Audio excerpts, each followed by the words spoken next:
Hello, welcome back to the chaos that is Shiny in Books, also the chaos that is the reading community at the moment. Today, I'm here to discuss my reading stats for 2024. I personally love stats, and I did think that probably no one would care. I did say this last year that probably no one cares, but I posted the video anyway. And then a lot of people ended up commenting saying, no, we love hearing about stats. So thank you to those people. Let me know if you're here today and you are someone who also loves stats. I have my personal stats that I tracked within my reading journal last year to go through, but I also have my Goodreads year in review and my StoryGraph stats for the year. Funny thing is, towards the end of last year, I was like, maybe I should sign up for Fable because I kept seeing people talking about it and have all of my stuff transferred over so that I can see what sort of stats they had for the end of year, which Fable is another like reading tracking app website. I didn't end up doing that, but the chaos that is Fable at the moment, I am going to take the time in this video to tell you about it if you didn't hear about it. So essentially, like I said, Fable is like a book tracking app, same as Goodreads, StoryGraph, etc. And at the end of the year, they have like kind of, I think it's similar to like Spotify Wrapped, where it gives you like some little graphics about your reading year. And people were coming out and screenshotting what they got for their Fable stats, and it's actually insane. So let me insert the picture. So this one I think is from the user Tiana's Lit Talk on Threads, I think. And they posted it and said, I typically enjoy my reader summaries from Fable, but this particular one is not sitting well with me at all. So I'll insert it so that you can see as well. But basically it says my 24 reading stats on Fable, and then it has reader summary. Theirs says, Soulful Explorer, your journey dives deep into the heart of Black narratives and transformative tales, leaving mainstream stories gasping for air. Don't forget to surface for the occasional white author, okay? I'm just going to take a minute to let that sit with you if you haven't already heard about it. Let me just let that sit with you because that is actually insane. Like, that's actually insane. I saw this a few days ago and I'm honestly still shocked by that. I'm speechless. Another one came out, I think this was on Blue Sky, which I don't have, so I think it's like kind of like Twitter. This one says, Diversity Devotee, your bookshelf is a vibrant kaleidoscope of voices and experiences, making me wonder if you're ever in the mood for a straight, cis, white man's perspective. Insane. Like, actually insane. So obviously people were not super happy with these, and they kind of did the rounds online, and it got back to Fable, and they did end up responding. I think they posted 2 separate TikTok videos, which maybe I'll insert their responses. I don't know if people care. You can always go and watch it yourself. I don't know. Maybe I'll insert it, maybe I won't. We'll see. Hey everyone, my name is Chris. I'm head of product at Fable, and I wanted to touch on a disturbing issue that came up in our community this past week. Our mission statement at Fable is stories for everyone, just bringing the joy and the discussion of stories to everyone and giving everyone kind of a safe space to feel like they belong and can discuss these stories is really important to us. But if we're not doing that for everyone, then like, what are we doing? And this past week, we fell short on that. We got a couple reports from users about our reader summary feature on the profile using very bigoted, racist language. And that was shocking to us because it's one of our most beloved features. Like, so many people in our community love this feature. And to know that that feature has generated negative language is, it's a sad situation, I would say. So first of all, I just want to say that we are deeply sorry for the harm that we've caused in the community, for what has been generated, and for putting out a feature that can do something like that. So as part of this, I want to be very transparent with how the reader summary feature works so that you can get a sense of like an understanding of why this might have happened. And then I also then want to talk about some of the changes that we're making starting today. So the reader summary feature, the goal of this feature is to actually celebrate everyone's uniqueness. We wanted it to be a playful, fun way to share out who you are as a reader based on the books that you've been reading. And The way we do that is using an AI model where we feed in the books that you've most recently finished. And all we're passing in is just the summaries of those books. So we're not passing in any of your user data or any like identifiable information or usage data. We're not passing in any data about the actual book, we're not passing in the text of the book, the manuscript. We're really just passing in the publisher summaries that the publishers give us. And that model then is responsible for creating a fun sentence or two about who you are as a reader. And because it's a new technology, we started with some safeguards. We created some safeguards where it's like we ask the model to avoid some topics, and we also created a second pass, like offensive language filter. But clearly in both cases, that failed this time around. So I think as a company, we kind of underestimated how much work needs to be done to make sure that these AI models are doing this in a responsible, safe way. And so I want to talk about the steps that we're taking next. So the first step that we're taking is, first of all, we don't want the fact that this reader summary is AI. We don't want that to be a surprise or deceptive. And so we're adding in a disclosure into that feature to indicate that this is AI generated. The second thing that we're doing is that if you want to, you will also now be able to opt out of that feature. So you will be able to not show a reader summary on your profile. You'll still get all the fun stats that we have on the profile. We'll hide the reader summary. Third thing that we're doing is we've actually already updated our model with even more safeguards, and we've also removed some of the playfulness of the model. We think that some of that playfulness actually could have caused some of the language, and so for now we're just killing that, removing that. So that's the next step. That is actually, I think, already live. The fourth thing that we're doing is we're adding in a thumbs up and thumbs down button. So if you see a reader summary that you don't like, you can hit the thumbs down button. That then sends us a Slack message, and we can then use that to basically train our model better and be aware of instances like this. The last thing that we're doing, which is going to take a little bit more time, I think all of those things are within the next day or two. A little bit more time we are going to continue to work on more safeguards. We're having lots of conversations internally about what other safeguards we might be missing to make sure that this doesn't happen. And so we will be kind of working on that. I think over the next couple of weeks, we're going to have more conversations internally about all of this stuff. If you made it this far in the video, thank you very much for listening. We'd love to hear any feedback, but I think coming from a team of these book lovers and artists and authors and just who we are as a team, this is not what we want, and it shows that we have not done enough. And so we will be working on this. We will be putting attention towards this. I know we've probably shaken some trust in the community, and so we really do hope to earn that back. Thank you all. Feel free to comment below. We're open to all of your input. Appreciate it. Hey everyone, I just wanted to share a quick update to my last video yesterday since we've been working late on this. So first and foremost, having a feature that does any sort of harm in the community is unacceptable. And we've heard feedback from enough members of our community that we're making the following changes immediately. First, we're removing the reader summary from the stats feature. Second, we're removing Shelfie. And third, we're removing the 2024 reading wrap. Those are all features that make use of AI. And so you'll see those changes in the app over the weekend. We're basically submitting a new version of the app to the App Store today.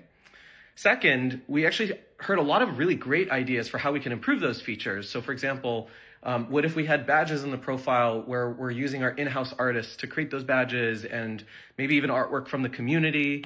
A lot of fun ideas. So thank you to all of you who've been sharing those types of ideas.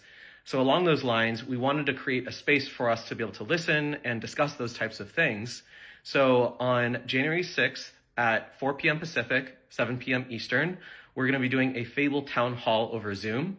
So if you're a Fable user, check the top of your For You feed. You'll see a link to sign up for that. We would love to have you there because we want to use this as an opportunity to learn and grow.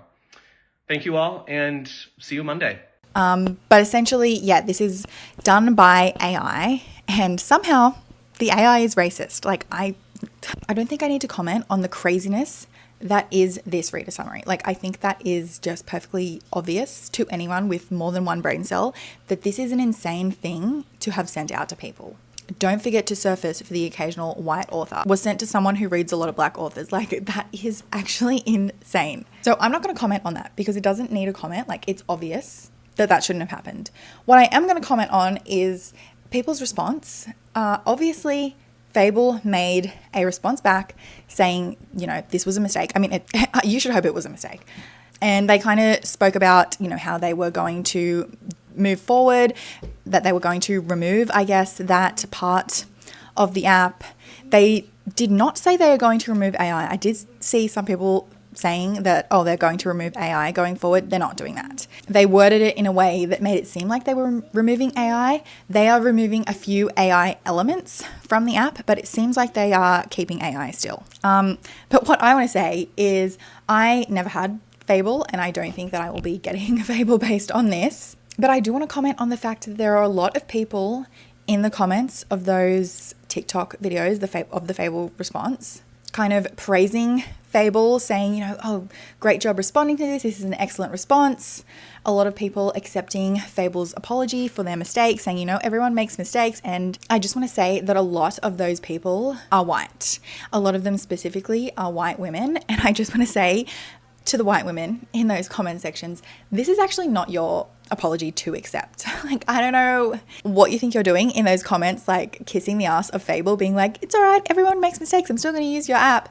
If you want to use their app still, that is totally fine. Go ahead and do that. That is your right to do. If you like their app and you want to continue using it, that's great. Continue using it if it makes you happy. However, you don't need to be in their comments, like I said, kissing Fable's ass, being like, such a great response, we accept your apology. It's not your apology to accept when you were not the person being harmed by the comments. The fact that they even sent out such racist reader summaries to people, and people are well within their right to not accept the apology at all and remove themselves from the app if they want to. Because I definitely feel like I'm seeing the discourse happening of people being like, you're just overreacting.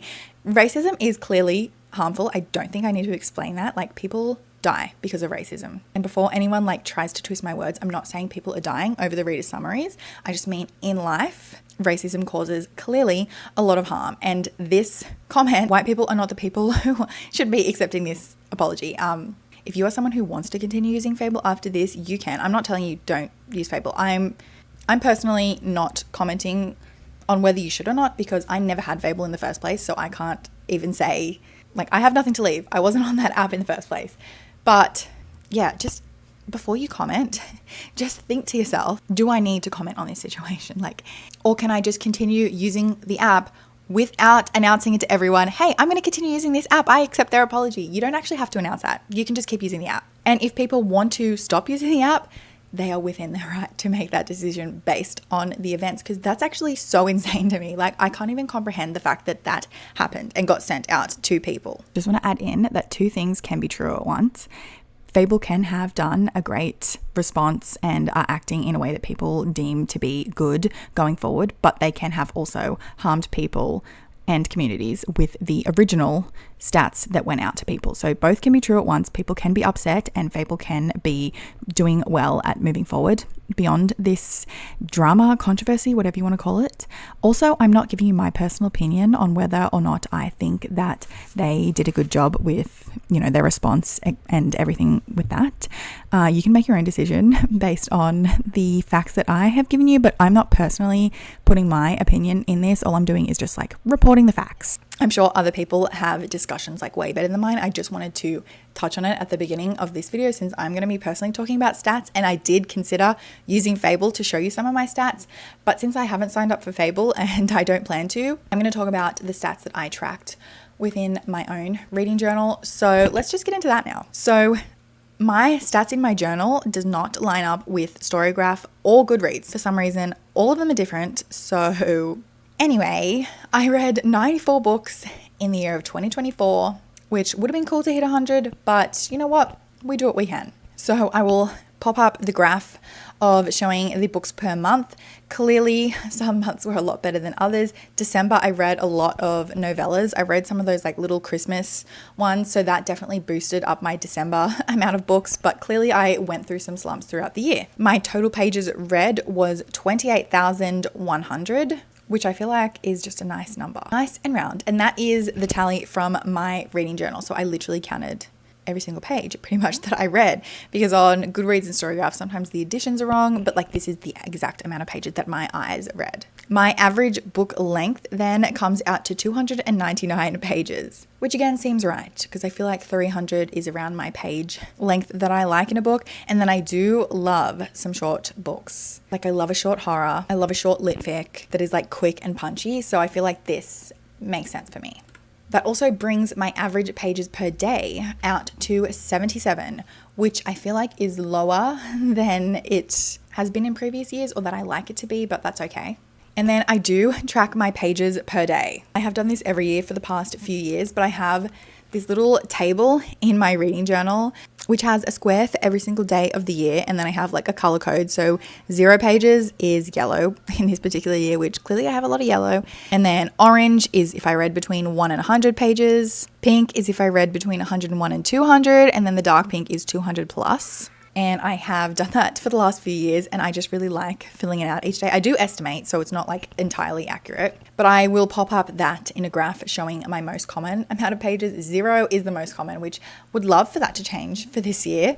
And then after that, there was 90 days in the year that I read between 1 and 100, 48 that I read between 101 and 200, and 69 that I read 200 pages or more. My average rating for the year is 3.8, which does makes sense. I feel like I almost expected it to be lower because I had a pretty not great reading year. And I will show my ratings in a graph. This one does look like I had a whole heap of 5-star books, but I have a secondary graph where I took out rereads, graphic novels, and nonfiction books, because those 3 things are almost guaranteed to get 5 stars from me. So that does kind of skew my graph. So here we have the graph again without the nonfiction, graphic novels, and rereads, and then I feel like it's a lot more even. Now 5 stars is not my most common rating. It is 4 stars, which is still good that I read a lot of 4 stars. And I did only just start using quarter-star ratings, so those are the lowest, like 2.75, 3.25, 4.25, you know, those are quite low in comparison to the whole stars, because I haven't got a huge grasp on how I'm using those quarter stars yet, but perhaps this year will be more. Next, we have my genres, which I don't even want to show you this because it's actually insane. So my most read genre of 2024 was, unfortunately, romance. It just shouldn't have been. It just shouldn't have been, because I barely give romance 5 stars. Like, I'm barely enjoying the romance books that I'm reading, and yet I've read so many. When I show you the graph, you're going to be shocked.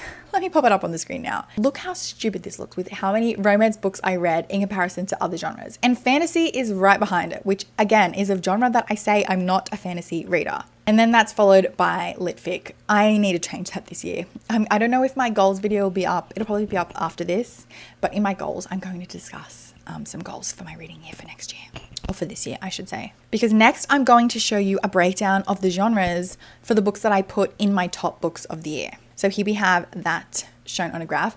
Lit fic is the most common genre to appear on my favorites of the year, which is crazy because it's not my most read genre. Romance is next, which romance, with the amount of romance books that I read, you would think I would have so many romance books on my favorites list, but I did not. I had multiple sci-fi books on my favorites list, and I barely read any sci-fi. So clearly I need to make some changes in 2025. I have the graph of the format that I read books, which it ended up being a lot more even than I expected, mostly because I never read books audio only, but at the end of the year when I was setting up my journal and I was wrapping Christmas presents, I was just putting on audiobooks when I normally don't listen to audiobooks only. Normally I am listening to an audiobook and following along with my eyes in the physical copy. I just really like reading with my eyes. So here is that in a graph. The most commonly way that I consume books is the physical book with the audiobook alongside it. And following that is just the physical book on its own, then just the ebook on its own, and then audio only did jump up at the end of the year, but this would have been way lower. And then last is ebook with audio.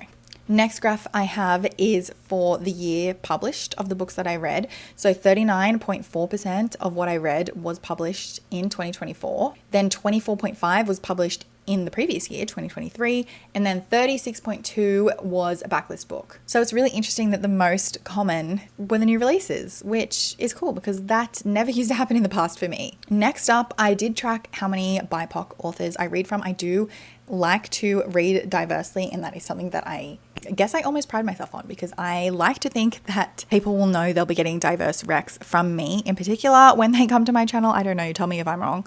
But almost around half of what I read were from authors of color. So I think it was around 40. I'm not sure if I entirely counted that correctly. Like I said, I track things in my journal, so I had to physically go and count how many times I checked the BIPOC box in my tracker.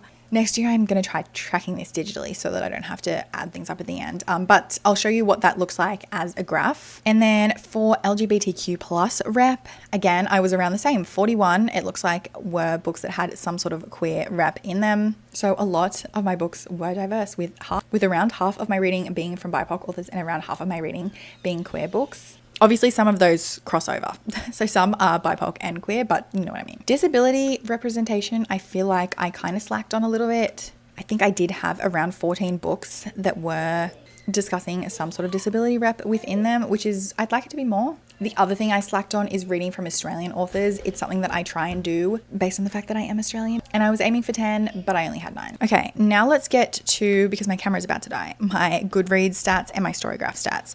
So on Goodreads, here's my year in books. Again, my page number is different because I tracked it individually in my journal with the correct edition.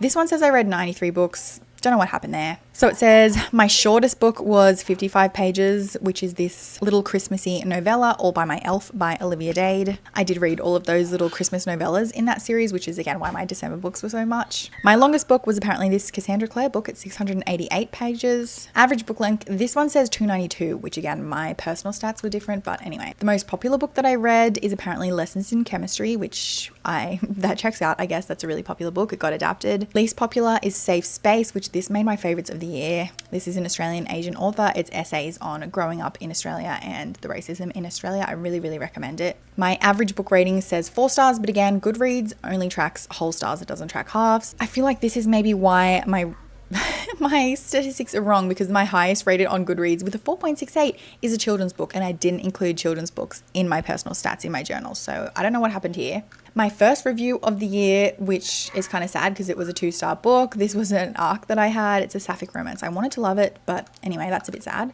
And then here we have the pictures of all of my 2024 books, which is fun to see them all together. And then, also sad, my last review of the year was also a 2-star book. Again, another arc that I got. I am discovering that I'm maybe not a Tessa Bailey fan because I really did not like this book. Let's switch over to StoryGraph now. So here's my 2024 reading wrap up for StoryGraph. This one says 97 books with 27,000. Like, again, something went wrong here. But what I wrote in my journal is definitely the right amount. So I read 94, but anyway, whatever. First book on StoryGraph was The Tea Dragon Society, which is correct.